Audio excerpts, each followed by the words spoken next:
자, 안녕하세요. 저 분당의 섬의 영어과 양성훈입니다. 자, 오늘 제가 준비한 거는 성남외고 내신 분석을 하기 위해서 제가 이렇게 영상을 마련했고요. 심화 영어가 아니고 공통 영어에 대해서 제가 간단하게 말씀드리고자 합니다.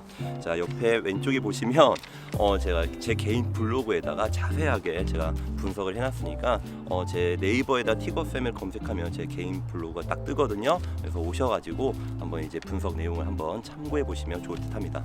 자, 객관식이 총 26문항이 나왔고요. 주관식은 2문항으로 나왔지만 부분 점수로 치면요, 이제 총 4문항으로 이렇게 출제되었습니다. 자, 독해 문항 수는요 총 18문항, 그리고 어법 어휘가 5문항 3문항씩 이렇게 출제가 되었고, 독해 지문은요 전반적으로 1번부터 4번까지는 좀 무난하게 제 글의 어떤 대입하기라 그러죠. 글의 요지, 주제문에 관련된 이제 문제가 출제가 되었습니다. 그런데 5번, 6번 지문에서 조금 당황스러울 수가 있을 법하죠. 왜냐하면 처음 본 지문이 등장했기 때문입니다. 근데 그 처음 본 지문이 하필이면 또 빈칸 문제예요. 그래서 제가 한번 구글링을 해봐서 한번 이 출처가 어딘지를 한번 검색을 해봤는데, 기출 문제는 아닌 것 같고요. 학교쌤이 자체적으로 만든 문제가 아닐까 한번 추측해봅니다. 근데 이제 외부 지문, 처음 본 지문에 대해서 뭐 당황스러움도 있었겠지만 더 난감했던 부분은 이제 아이들이 좀 어려워하는 그런 유형 중에 하나인 빈칸 문제로 출제가 되어서 좀 체감 난이도가 더 크지 않았나라고 생각을 해봅니다. 자, 7번, 8번, 9번 문항은요 좀 무난했던 지문이 있죠. 이제 어떤 문장 삽입이라든지 그다음에 이제 무관한 내용 고르는 문제인데 그렇게 큰 변형 없이 어려움 없이 좀 쉽게 풀 수 있었던 문제 유형이고요. 자, 10번, 11번 지문은요 요약문 추론입니다. 근데 그 요약문이 제가 수업 시간 때 늘 말씀드렸던 요약문은 주제문과 관련되어 있는 문장이기 때문에 주제문을 좀 알 수 있더라면, 당연히 제가 모든 수업 때 그 주제문에 대해서 언급을 했죠. 그래서 주제문에 대해서 좀 알았더라면 좀 풀 수 있었던 문제입니다. 다만 그 요약문이 빈칸이 2개 빈칸으로 빵꾸가 2번 뚫려 있거든요. A칸, B칸이랑 그 2개에서 이제 어휘를 모른다면, 밑에 선지를 봤더니 이 선지에 대한 그 어휘를 잘 모른다면 조금 어렵지 않았나라는 생각을 해볼 수도 있습니다. 그래서 기본 어휘력은 당연히 어느 정도 갖춰줌을 좀 재차 강조를 해드립니다. 자, 12번, 13번 지문도 그렇게 어렵지 않았습니다. 그러니까 12번 같은 어휘 문제도 우리가 지문을 잘 외웠다면 풀 수 있었던 문제고, 13번은 조금 변형이 일어났어요. 그러니까 기존에 외웠던 지문 보시면 알겠지만 how good you are, 이 부분이 빈칸이거든요. 근데 그 빈칸을 정답 1번 how well you can perform, 이런 문장으로 약간 살짝 변형돼서, 사실 이 말과 전 말이 같은 말이에요. 그 같은 말인지를 설마 이제 모르고 풀었다면 좀 어려운 문제 될 수 있지만, 제가 봤을 때는 저희 아이들은 제 수업을 적어도 제 수업을 들었던 학생들은 맞출 수 있지 않았나 그런 생각을 해봅니다. 자, 14번, 15번 문제는 어휘 문제인데 14번 같은 경우는 이제 지문을 그대로 외웠다면 쉽게 맞출 수 있었던 반면 15번은 조금 어려웠을 거예요. 왜냐하면 동의어로 나왔거든요. 그래서 동의어로 나왔기 때문에 내가 외웠던 그 단어가 아니네. 그러면 이 동의어는요, 이제 솔직히 말씀드리면 기본 실력이에요.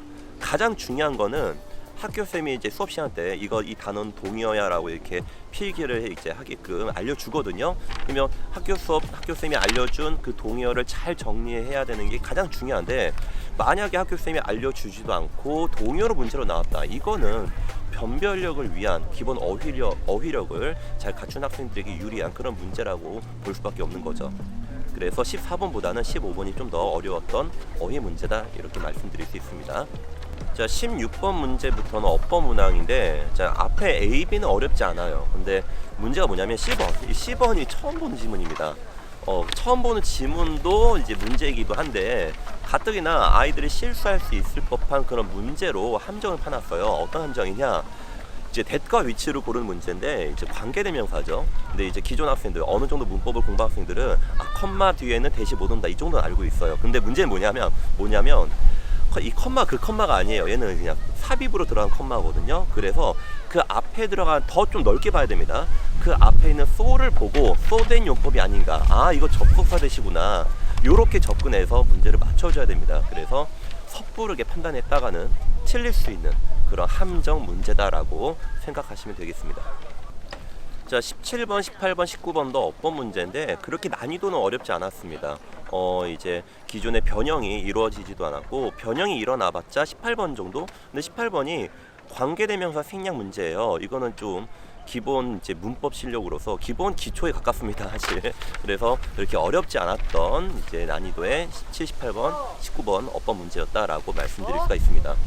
자, 20번, 21번 지문도요, 난이도가 있었던 지문입니다. 자, 왜냐하면 앞에 배웠던 지문에다가 처음 보는 문장을 뒤에다 실어놨거든요. 특히 21번, 20번 지문에서 그 뒤쪽 우리가 처음 본 지문을 가지고 어휘 문제와 빈칸 문제로 출제를 시켰습니다. 근데 요번 성남외고 특성상 원래 외부 지문을 가져오긴 했는데 그 외부 지문을 거의 대부분을 좀 빈칸 문제로, 하필이면 난이도가 아이들이 조금 가장 어려워하는 그런 유형으로 빈칸 문제를 많이 출제시켰다는 게 이번 시험의 특징이 되겠습니다. 자, 22번, 23번 지문도요, 이제 새로운 지문을 결합시킨 그런 문제 유형입니다. 자, 그런데 이제 제가 봤을 때는요, 특히 이제 뒤에 새로운 지문이 등장하더라도 문법적으로는 그렇게 어렵지 않았어요. 이제 능동수동을 구별하는 문제죠. 그래서 기본적인 문법 지식이 있더라면 뭐 당연히 목적어를 필요로 하면 능동으로 쓰고, 목적어가 필요 없다면 수동으로 쓴다라는 그런 기본적인 문법 구조만 이해했더라면 그래도 맞출 수 있지 않았나, 이렇게 생각을 해봅니다. 자, 24, 25, 26번 문제는 이제 글의 순서 문제죠. 전반적으로 좀 무난했습니다. 이건 그렇게 어렵지 않았고 크게 변형된 것도 없었고, 굳이 변형이 된 거를 하나로 꼽자면 이제 26번 지문이죠. 26번에 that is to say라는 그 연결어를 in other words로 바꿨습니다. 사실 같은 연결어거든요. 그래서 같은 연결어라는 정도는 제가 봤을 때는 우리 학생들은 좀 대부분 알았을 거고, 그래서 좀 무난한 문제가 아니었나라고 생각을 해봅니다. 자, 논술형 1번 지문은 이제 어법 문제입니다. 이제 성남외고에서 늘 출제를 했었던, 작년에도 이런 문제 유형이 출제되었었죠. 자, 하나의 어떤 부분적으로 밑줄을 그은 거 아니고요, 문장 전체를 밑줄을 그어줘요. 그래서 그 문장을 통째로 던져주고 그 중 안에서 틀린 부분을 찾는 걸로 끝난 게 아니라 올바르게 고치는 그런 난이도가 있는 문법 문제입니다. 자, 성남외고 학생들이 가장 어려워하는 그런 서술형 문제, 특히 영작이 아이들을 굉장히 괴롭히는 문제 유형이에요. 이제 이게 심화 영어든 공통 영어든 관계없이 이 영작 문제를 내는데, 그 영작 문제 좀 가장 난이도가 왜 어렵냐?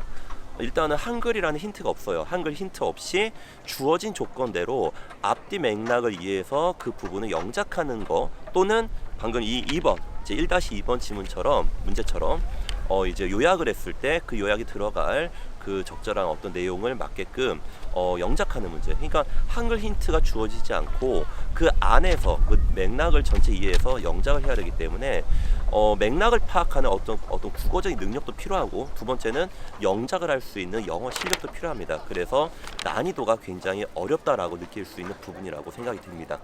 논술형 2번 문제는 거의 뭐 끝판왕이죠. 이거는 뭐 틀리라고 낸 문제라고 생각이 들 수밖에 없는 게, 일단은 소재는 비슷하게, 그러니까 이제 간접 연계라 그러죠. 이제 수능에서 소재는 같은데 완전히 다른 지문입니다. 그러니까 쉽게 말씀드리면 그냥 처음 본 지문이에요. 그 처음 본 지문에서 보시면 알겠지만 이제 빈칸에 들어갈 이제 어휘라든지 그 빈칸에 들어갈 그 부분을 영작을 시키는 건데, 당연히 요것도 힌트, 이제 한글 힌트가 없는 거죠. 난이도가 꽤 높습니다. 그래서 기본적으로 이제 영어를 좀 영작을 능숙하게 하지 않으면, 그리고 독해력이 좀 부족하면, 이런 전반적인 언어 능력이 부족한 학생들에게는요, 좀 많이 어렵지 않나라는 생각이 들게 되는 그런 문제입니다. 자, 이렇게 해가지고 성남외고 전반적인 이제 내신 분석을 해봤는데, 이제 간단하게 요약하면요, 이제 동의어 때문에 어휘를 좀 많이 암기를 해주셔야 됩니다. 물론 동의어 때문에 암기하기보다는 새로운 지문을 매끄럽게 읽기 위한 그런 실력을 위해서라도 어휘를 내신 기간 때만 빡세게 암기하는 게 아니라 이제 1년 내내 365일 내내 계속 손에 어휘장을 들고 다니면서 어휘를 좀 계속 반복적으로 암기를 해주셔야 되고요. 그 다음에 가장 어려워하는 부분은 사실 영작이죠. 영작에 대해서도 아이들이 가장 크게 고민하는 부분입니다. 이건 뭐 심화 영어에서도 마찬가지고요. 성남외고 특성상 일단 한글 힌트가 없습니다. 그리고 전반적인 어떤 내용을 가지고 그 빈칸에 들어갈 문장을 이제 영작을 하는 거기 때문에 지문 전체에 대해서 이제 매끄럽게 내용 파악하는 건 당연한 거고, 평상시 영작을 연습할 때는 우리가 그냥 흔히 말하는 통함기, 그 통함기 방식으로는 절대 실력으로 늘릴 수 없습니다. 그러니까 내가 외웠던 문장을 다시 한번 써봐야지, 그게 아니라 어떤 문장을 던져줘도 어떤 한글을 던져줘도 이 한글을 영어로 매끄럽게 표현할 수 있는 그런 연습이 많이 필요하거든요. 그래서 어순 감각, 어순의 어떤 감각을 되게 디테일하게 키울 필요가 있습니다. 그래서 주어를 어떻게 쓰고 동사를 그 다음에 어떻게 쓰고 뒤에 목적어랑 수식, 어구, 문장 형식에 맞춰서 어떻게 쓸지에 대해서 늘 부단히 고민하시고 영작을 꾸준히 연습해야만 성남외고 서술형에 강해지지 않을까 이렇게 생각을 해봅니다. 자, 이상 내신 분석을 마치도록 하겠습니다. 감사합니다.